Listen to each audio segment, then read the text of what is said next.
Tengo una lista de recuerdos, pequeños fragmentos de mi memoria que atesoro en lo más profundo de mi corazón.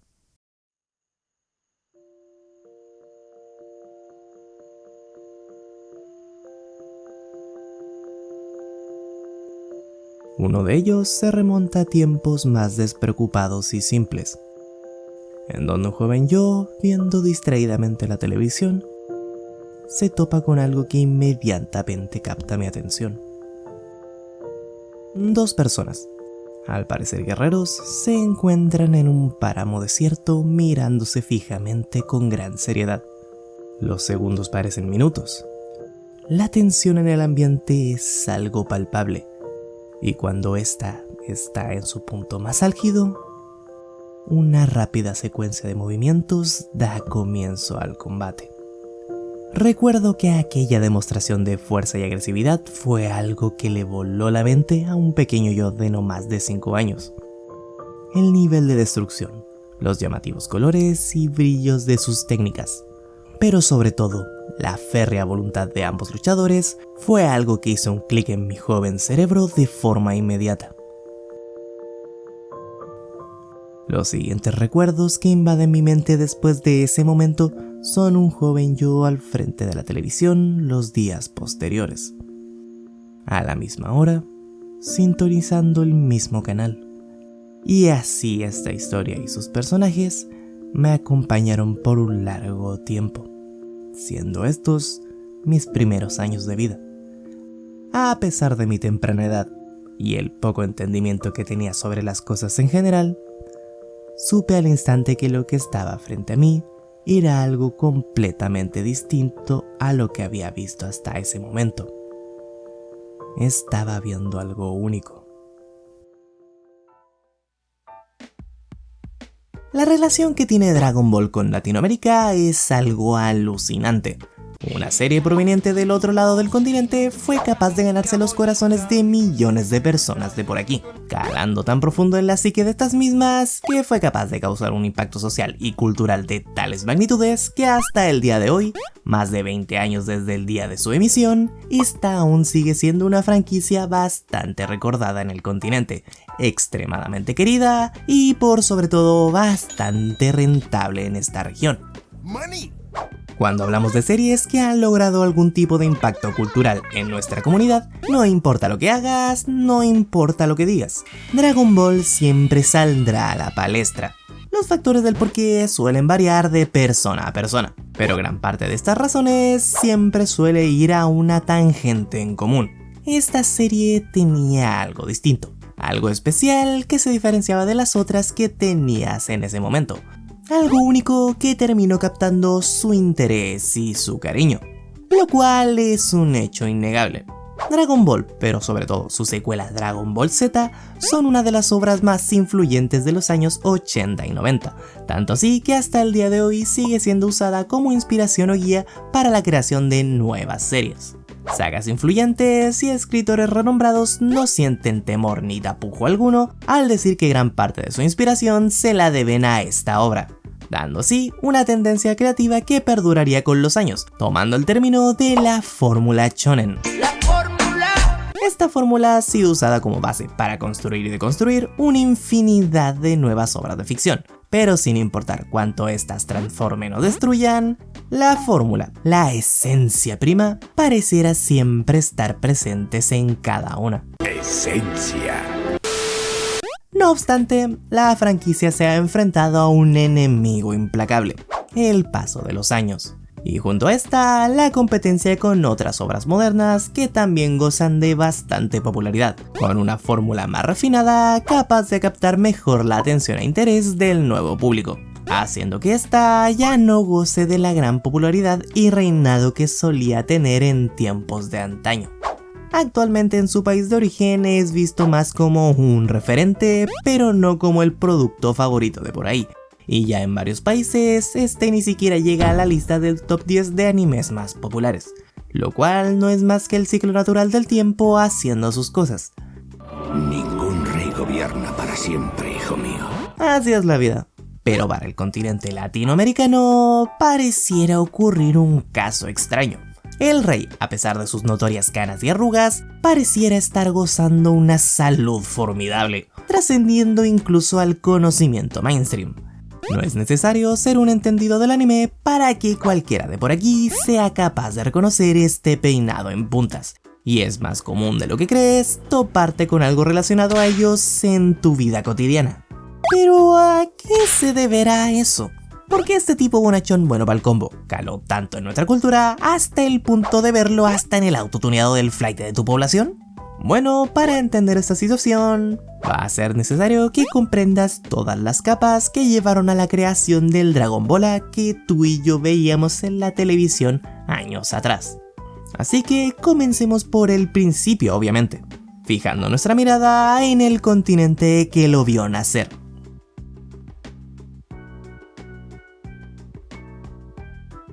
Dragon Ball comenzó como un manga escrito e ilustrado por Akira Toriyama en los años 1984. Relataba las historias del pequeño Goku, un chamaco bueno para el combo y con cola de changuito, que recorría el mundo con sus compañeros en la búsqueda de las esferas del dragón, unos artículos mágicos dispersos por el mundo que poseían la capacidad de conceder cualquier deseo si estas lograban ser reunidas en un solo lugar. La premisa es simple como el papel y la inspiración de esta serie para muchos es algo más que obvia. El mundo de nuestro Cocoon, al menos en el principio, toma inspiración de la historia china conocida como el Viaje al Oeste, en donde un grupo de variopintos personajes con cualidades altamente similares se embarcan en una aventura en busca de unos escritos budistas sagrados. Pero el refrito de una historia china no es suficiente como para volverte uno de los mangas más exitosos y vendidos por las Shonen Jumps de esos años. Bueno, parte de su éxito se debe a la forma en la que contaba su historia. Bola de Dragón comenzaría como un manga de aventuras, que tenía la particularidad de combinar otros 3 elementos / géneros: el humor, acción y fanservice.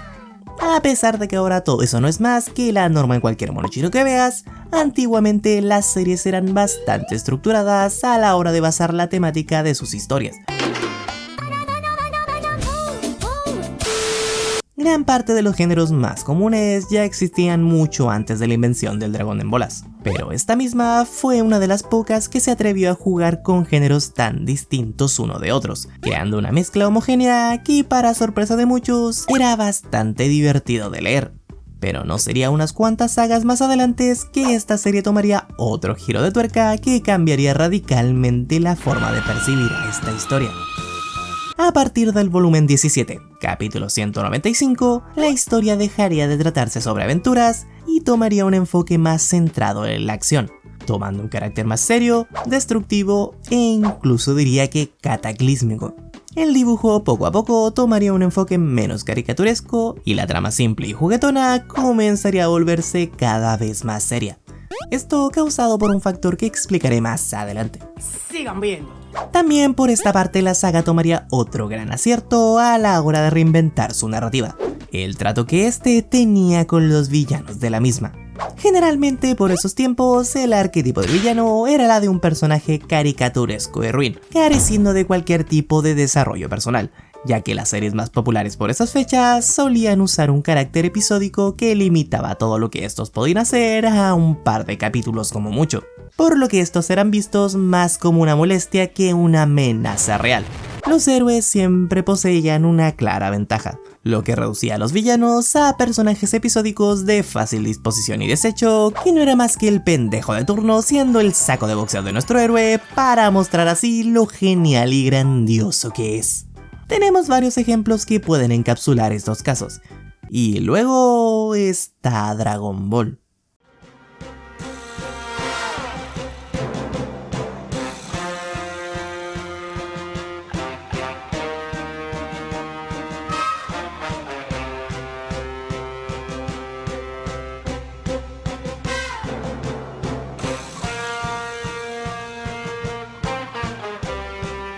Los villanos de Dragon Ball fueron una reinvención a este tropo que dominaba el storytelling de esos tiempos. Seres de inconmensurable poder, cuya mera existencia representaba un peligro a la vida, la civilización y por sobre todo para nuestros héroes. teniendo estos que valerse de todas las herramientas y aliados que tengan a su disposición solo para poder equilibrar la balanza un poco a su favor, transformando los combates a momentos extremadamente tensos, en donde nuestro héroe se juega la vida en un perpetuo estado del todo o nada, en los que estos debían sobrepasar sus propios límites, tanto físicos como mentales, proporcionando una capa más de profundidad tanto al desarrollo de los personajes principales como la de los villanos, ya que este conflicto para ser resuelto solía tomar cientos de capítulos, sagas completas que marcaban a esta serie. ¡Ah, se mamó! Y así tenemos la obra prima. La historia era interesante y revolucionaria, y como todo manga altamente popular, el aviso de una adaptación a serie animada fue algo evidente, lo que nos hace pasar al siguiente punto.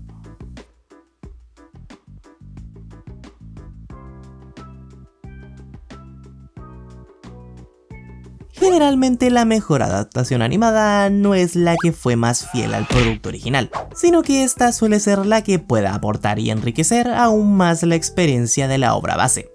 Quieras o no, el manga tiene sus limitantes, por lo que una adaptación a un medio audiovisual puede aportar tanto a una obra que puede volver a un producto ya bueno per se a algo maravilloso.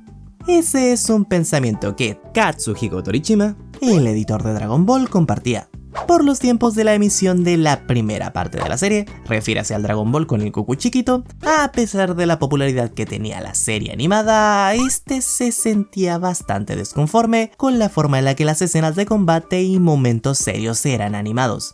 Técnicamente no había nada malo, pero esto no aplacó su insatisfacción y deseo de querer más, por lo que decidió tomar otro enfoque y añadir dos piezas claves en la producción de la serie animada.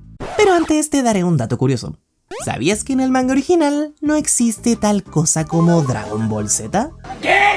En Japón esta saga siempre ha sido solo el Dragon Ball, pero no fue hasta después de los cambios drásticos en la serialización, producción y dirección artística que decidieron que sería mejor para la marca separar estos dos productos por lo extremadamente diferentes que se sentían la una de la otra. Esto fue gracias a la llegada de Kouzo Morochida como nuevo director artístico y Takao Koyama como nuevo escritor de la serie animada. El cambio fue tan imponente que desde este punto en adelante la serie puede considerarse como un reboot de la misma más que una continuación per se. Los cambios más drásticos que esta sufrió fue el progresivo cambio en el estilo de dibujo, una amplificación sustancial al nivel de destrucción del entorno y caos de los combates, resaltando aún mejor la magnitud cataclísmica que podían poseer estas batallas. También tomaron enfoques más creativos jugando con la paleta de colores, usando en algunas ocasiones colores neones para amplificar la surrealidad y dar más peso a momentos narrativos. Pero no todos los aportes solo fueron visuales. En cuanto a la escritura, estos también se tomaron el tiempo de escribir escenas que no estaban en el manga original para profundizar más en los personajes. Momentos como Piccolo interactuando con Gohan o las constantes crisis que tenía Vegeta en su camino para ser el mejor son escenas que enriquecieron aún más la historia. Incluso el escritor pudo explorar aún más su creatividad, siendo el director de las películas de Dragon Ball, creando a varios personajes no canónicos que gozaron de tanta popularidad que al final, años después, tuvieron que ser agregados a la serie por la gran demanda de estos en la misma, como Gogeta o el implacable Broly. ¡Oye, Broly! ¿Qué dijiste de Cristo Rey?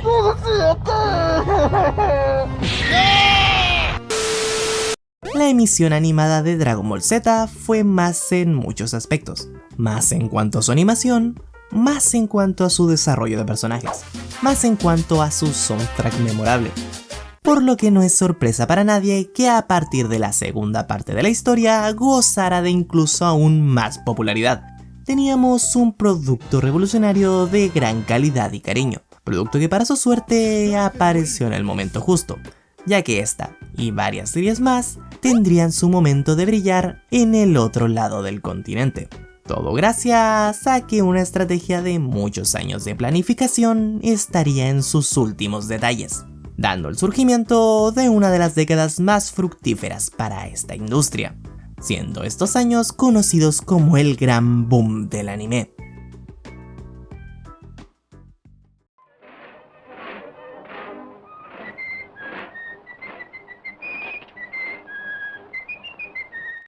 Los primeros intentos de exportación de la animación japonesa al otro lado del continente fue algo recibido entre medio mal y el completo fracaso. La industria de la animación occidental y la oriental son prácticamente un mundo de diferencia.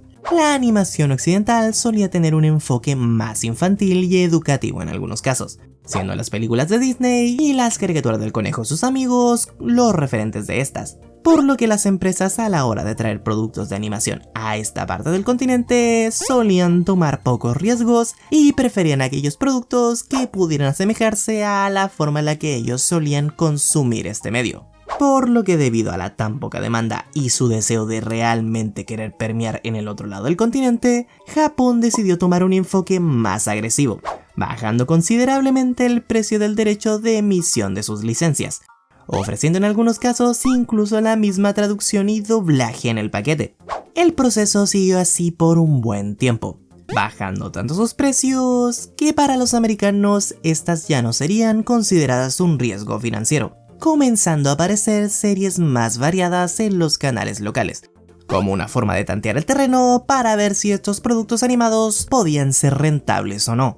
Su plan con el tiempo sería todo un éxito, pero no de la forma en la que Japón lo tenía planeado. Cuando idearon este plan, su objetivo principal era llegar al público americano, pero americano para ellos era y sus deliciosos dólares. Los demás países y regiones, a pesar de que podían ser lucrativas, no eran su prioridad, por lo que no es de extrañarse que a la hora de ver sus tasas de rentabilidad, estos se rascaran la cabeza a ver que aquellos que más productos y licencias pedían era el continente americano, pero el extremo inferior de este. ¿Qué diablos pasó? Bueno, un montón de cosas. Latinoamérica no poseía una cultura de la animación propiamente tal, o bueno, al menos no tan marcado como los norteamericanos, por lo que a la hora de traer productos de animación a las pantallas locales, estos obviamente no rechazarían una oferta que incluso era más económica y rentable que las ofertas de animación gringa. También otro detalle sumamente importante era la diferencia en la que Latinoamérica y Norteamérica consumían el medio de entretenimiento televisivo. En Norteamérica, la televisión de la tarde era predominada por las sitcoms de comedia y caricaturas infantiles de carácter episódico. Un producto family friendly que solo intentaba entretenerte por un periodo de tiempo sin muchas pretensiones. Mientras que la otra parte del continente, lo que reinaba en las televisiones era otro género completamente diferente. Las telenovelas. Dramas amorosos, conflictos, peleas y mucho, pero mucho melodrama era el pan de cada día en las televisiones de las casas de muchas familias. Estas historias eran más complejas y carecían del formato episódico, por lo que perderte uno o dos capítulos hacía necesario el que te pusieras al día o le preguntaras a alguien más qué diablos ocurrió. Era común tener la costumbre de hacer un espacio de su tiempo dedicado a la hora de la novela, creando en estos el hábito de no sentirse incómodo con el hecho de seguir una serie por un tiempo prolongado. ¿Te suenan esas características similares a ciertos productos del continente lejano? Si los ponemos uno frente al otro, las similitudes resaltan por sí solas. Ambas cuentan con una serialización más que un carácter episódico. Ambas tratan de temas más serios y conflictos personales más pesados, y por sobre todo el melodrama en ambos están a la orden del día. El público latinoamericano estaba acostumbrado al modo en la que este tipo de historias eran contadas, por lo que su integración a las televisiones locales fue bastante fluida y muy bien recibida. Mientras tanto, en el país gringo este proceso fue mucho más lento. Pero una vez el anime logró afianzarse en la parte norteamericana del continente, este comenzó a tener un crecimiento exponencial en cuanto a su popularidad. El éxito de las series mecha de los 80, como Mazinger Z, Robotech, El Gladiador, entre otras más, demostraron que no solo había rentabilidad en cuanto a los ratings televisivos, sino también en el merchandising que estas podían generar, por lo que las empresas televisivas comenzaron a comprar licencias a diestra y siniestra, con la esperanza de encontrar a la gallina de los huevos de oro. Ambas partes estaban comprando licencias como locos, pero fue en los pequeños detalles que en los años 90, década conocida como el boom del anime, en donde se pudo ver la diferencia abismal que tenían estas dos partes, y como en esta parte del continente, la industria de la animación japonesa pegó tan fuerte que permeó en la vida y en la cultura de la misma, pasando así al siguiente punto.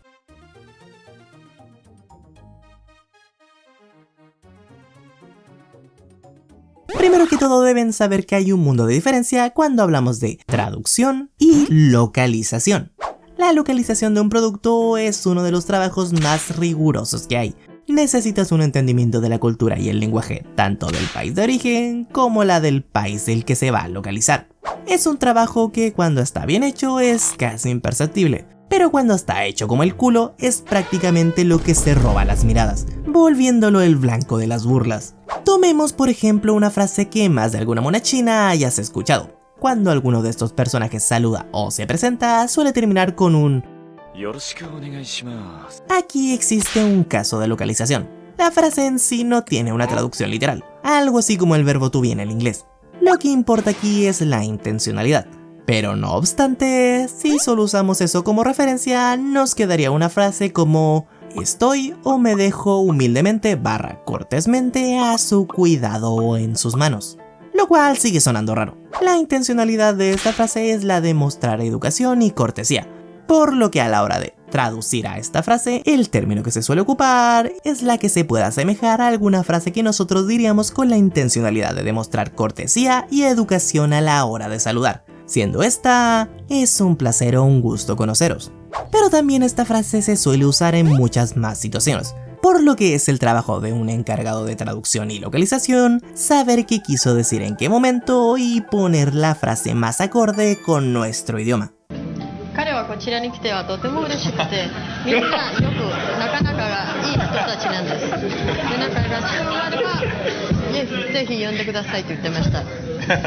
Dice que está súper bien. Suena un trabajo tedioso y vaya que lo es, pero en Latinoamérica, a diferencia del país gringo en ese momento, tenía un mejor dominio del idioma, ya que estos llevaban muchos años trabajando con la misma, logrando independizarse de los paquetes de traducción que solían llevar algunas y comenzaron a usar las propias. El enfoque ya no era solo traducir, querían que fuera un producto más local, algo más personal que facilitara su comprensión y entendimiento. Por eso en los productos provenientes de esos años podías encontrarte con joyitas como que a Oliver lo salvará la Virgencita de la Guadalupe y los múltiples modismos locales. También se le sumó la traducción de sus openings y endings, estos contando con una gran calidad en su valor musical. Pero sobre todo, lo que marcó una completa diferencia fue la casi nula censura que estas tuvieron al ser emitidas aquí en comparación con sus versiones norteamericanas. Norteamérica tenía unas normas estrictas de las cosas que no podían ser emitidas en ciertos horarios, siendo estas las armas, extrema violencia, alcohol, contenido sugerente y cosas relacionadas con lo LGBT. Por lo que toda serie, antes de ser emitida en esta parte del continente, debía pasar por un proceso de revisión y edición para que ésta se pudiera adecuar a sus estándares televisivos, cambiando varias escenas y cortando tramas completas, matando a varias series en el proceso. ¿Cómo masacraron a mi muchacho? Por otro lado, Latinoamérica realmente no tenía problemas con este tipo de escenas. Como dije anteriormente, estos estaban acostumbrados a las telenovelas, y estas no tenían tapujos para mostrar violencias, armas, alcohol y escenas del delicioso a la hora del almuerzo o en plena tarde. Por lo que las escenas de animaciones que pasaban directamente a esta parte del continente tenían unas normas de censura bastante laxas. Por eso pudiste ver a Ranma mostrarte un píxel de teta en pleno horario matutino, o el ver un cuerpo partido a la mitad viendo una serie de detectives. ¿Y sabes quién más tuvo una emisión íntegra en la emisión de sus episodios por televisión abierta? Así es, el Dragon Ball.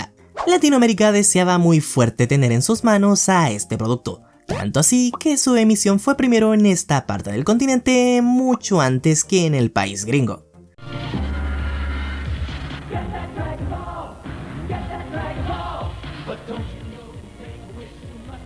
Ahora en su mismo canal presentaremos Daniel el Travieso. A las 8:15, fútbol, torneo de verano.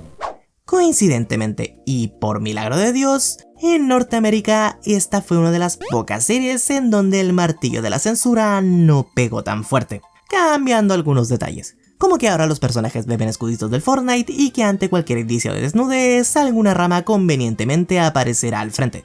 Change the world. My final message. Goodbye.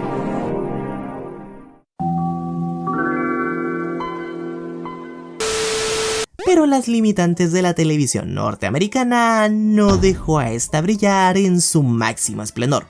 Por otro lado, Latinoamérica vio este diamante pulido, y en vez de conformarse con eso, decidieron embellecerlo aún más. El trabajo de localización estaba muy bien hecho, pero aquella que ha de llevarse los aplausos sería su doblaje y sus actores de voz. Aquellas voces lograron lo impensable. Le otorgaron una capa más de profundidad a sus personajes. Actores como Mario Castañeda en la voz de Goku, Carlos II como la voz de Piccolo, Laura Torres como la voz de Gohan, entre muchas otras, fueron estrellas que dieron todo de sí, impregnando parte de ellos mismos y de sus vivencias en cada frase, dándoles una personalidad a los personajes más rica y más marcada, con un aire coloquial que hacía bastante más fácil el encariñarse con ellos. ¿Cómo lo supieron? Quiero que me responda. ¿Por qué no vienes a preguntármelo? Te lo diré al oído, viejo asqueroso. Ellos no son el oponente indicado para mí. Solo son unos insectos. ¡Ay, no solo me robó las células, también mis diálogos! ¿Qué es lo que te sucede, Goten? Ya entendí. Lo que quieres es que tu papá te abrace, ¿verdad? ¡No, bótate la verga!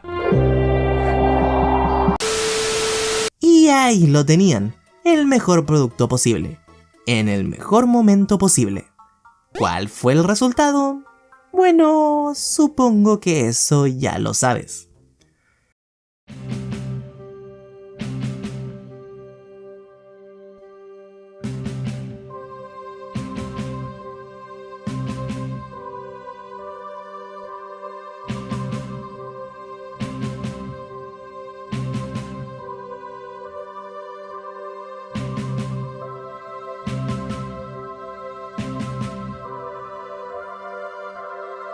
La serie logró coronarse como una de las favoritas en una época donde los productos de animación estaban en un altísimo nivel. Los productos relacionados con esta se compraban como pan caliente, y el trabajo de los actores de doblaje fue tan bien recibida que estos ascendieron a la categoría de celebridades. Pero como sabes, nada está exento de polémicas. Pero en este caso, no hicieron más que afianzar su integración a la cultura local de estas tierras. Habla de confusión, por ejemplo, tinieblas. Estamos viendo significados de ocultismo, de esoterismo, ¿verdad? ¡Son del diablo! Con la explosiva popularidad de un producto tan poco convencional, muchos fanáticos religiosos y personas de fe en esta parte del continente comenzaron a asociar a esta serie como obras del diablo, que corrompían la mente, influenciaban a los jóvenes con actos deleznables y ritos satánicos, siendo el pilar de todos los males el Bola de Dragón, con su extrema violencia y técnicas creadas por el poder maldito otorgado por el Cole Flecha. De ahí el nacimiento de grandes personajazos que no tenían ni puta idea de lo que hablaban. Esto, en vez de perjudicar, ayudó mucho a la integración de la animación en la gente joven, ya que el ver estas series ya no solo era por mero entretenimiento, sino también como un acto de rebeldía.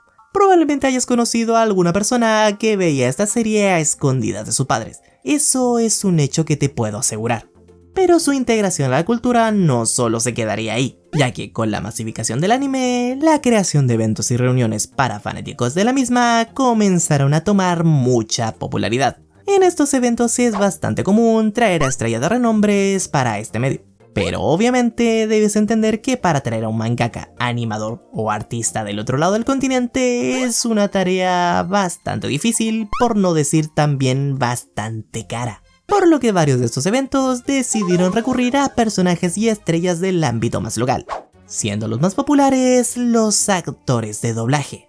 Fueron ellos los que tuvieron un contacto más directo con la audiencia de este continente, por lo que el aprecio por ellos y a su trabajo solo fue en aumento con cada nuevo evento en los que ellos participaban. Onda vital, vaya y fase. Luego la gente me dice, di algo como Goku, di mondongo. Goku nunca ha dicho mondongo, ¿de dónde sacaron eso? El contenido fan también fue una pieza fundamental. Miles de personas comenzaron a descubrir sus pasiones gracias a su amor por la serie. El arte, la música, el diseño comenzaron a rondar por las calles y también las redes, que por esos tiempos era la gran nueva cosa que podía conectar a la gente de distintos países. Miles de productos creados por el mero amor a una serie fue lo que mantuvo firme esta franquicia en este país, y lo que ahora lo sigue manteniendo es su integración al propio lenguaje de internet, siendo estos prácticamente un pilar fundamental para la comunidad memera de Latinoamérica. Cosas que ya no tienen sentido alguno, pero que todos disfrutamos sin preguntarnos el por qué. Son cosas que esta serie y sus personajes lograron, volviendo todo esto en algo que ya trascendió a la serie por mucho. Esto ya es parte de nosotros mismos. Y bueno, ya te tragaste todo el contexto, y tienes en tu disposición todas las piezas del rompecabezas. Por lo que ahora será más fácil responder a aquella pregunta que hice en un principio. ¿Por qué Dragon Ball es tan querido y popular en Latinoamérica? Dragon Ball ya era un producto bueno per se, pero fueron añadiéndoles capas de profundidad y valor a la serie que solo sumaban a esta. El momento de su emisión fue el perfecto, siendo este el estandarte de una década tan buena para la animación que se volvió uno de los sinónimos cuando nos referimos a anime. La localización y la emisión íntegra en Latinoamérica hizo que el público tuviera un aprecio particularmente especial, adoptando a este como un producto propio del cual se tiene mucho orgullo, alzando a los involucrados en el trabajo del doblaje y producción a celebridades de la comunidad geek. La propia integración cultural de esta en cosas tan cotidianas como murales o memes de tu día a día ha vuelto a esta franquicia algo casi imperecedero del que todo el mundo siempre estará al pendiente. Eso es Dragon Ball para la gente.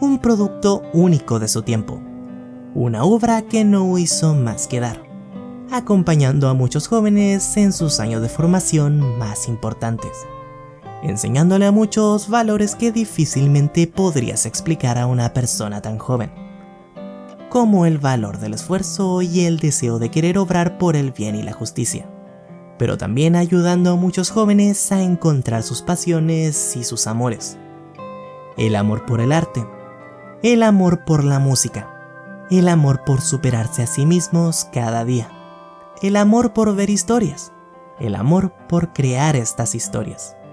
Por lo que es normal que encontremos reminiscencias de estos personajes en nuestro día a día. Para muchas personas fue una parte importante de su vida. Cocineros, camioneros, mecánicos, personas comunes del día a día. Todas personas que fueron marcadas por esta historia y sus personajes. Personas que quizás tengan ese recuerdo al igual que yo, aquella que dio el inicio a todo. Un simple joven o jovencita mirando la televisión. Recuerdos de tiempos más simples. Recuerdos de tiempos más brillantes. Tiempos pasados que brillan como el oro en lo más profundo de tu corazón.